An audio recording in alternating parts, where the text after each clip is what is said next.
পার্বত্য শহর রাঙামাটিতে আজ আমাদের দ্বিতীয় দিন। প্রথম দিনে ছিলাম এখানে সব থেকে সুন্দর বোট মায়ালিনে, করেছিলাম বেশ মজা।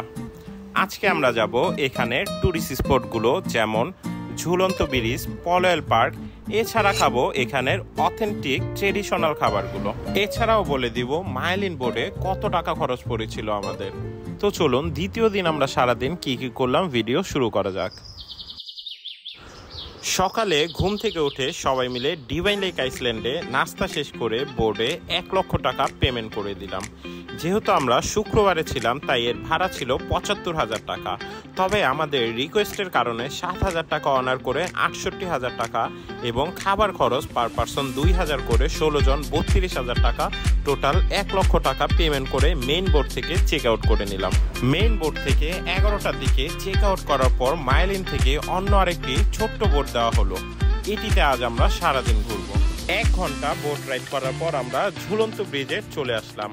ছোট্ট এই বোটটিও আমাদের মায়ালিন থেকে প্রোভাইড করা হয়েছে। এটি আমাদের সন্ধ্যা 6টা পর্যন্ত ঘুরাবে। ঝুলন্ত ব্রিজে এত ভিড় দেখে আমরা আর এই দিকে গেলাম না। এখন আমরা এখানের পাহাড়ি আদিবাসী বাজারে যাব।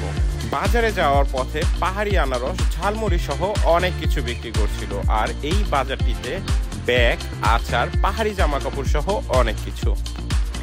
ঘোরাঘুরি শেষ করে এই অর্গানিক ফলগুলো না খেয়ে আর পারলাম না, তাই তো আনারস, ডাব এগুলো খেয়ে এবার রওনা হয়ে যায় শুভলং ঝর্ণার উদ্দেশ্যে। কিন্তু ওই দিন এত গরম ছিল, গরমের তীব্রতা নেওয়াই যাচ্ছিল না, তাই শুভলং ঝর্ণা স্কিপ করে আমরা চলে যাই দুপুরের খাবার খেতে স্বর্গছেরা ক্যাফেতে। এখানে দুপুরের খাবার হিসেবে ছিল লেকের তাজা মাছ ভুনা, আলু ভর্তা, ব্যাম্বু চিকেন, ডাল আর এইরকম একটি পরিবেশ যেখানে বসে খাবেন, সাথে কাপ্তাই লেক উপভোগ করবেন।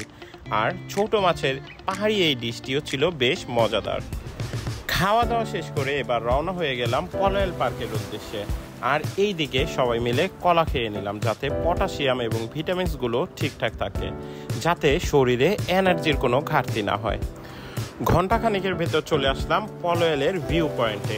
এই পার্কটির ভিতর একটি ঝুলন্ত ব্রিজও রয়েছে, আরও আছে লাভ পয়েন্ট, সুইমিং পুল, বন্য হরিণ সহ অনেক কিছু। বেশ কিছুক্ষণ ঘোরাঘুরি করে আমরা রওনা হয়ে যাই ঢাকার উদ্দেশ্যে। আজকের মতো ভিডিও এখানেই শেষ। দেখা হবে অন্য কোথাও নতুন কোনো ভিডিও নিয়ে।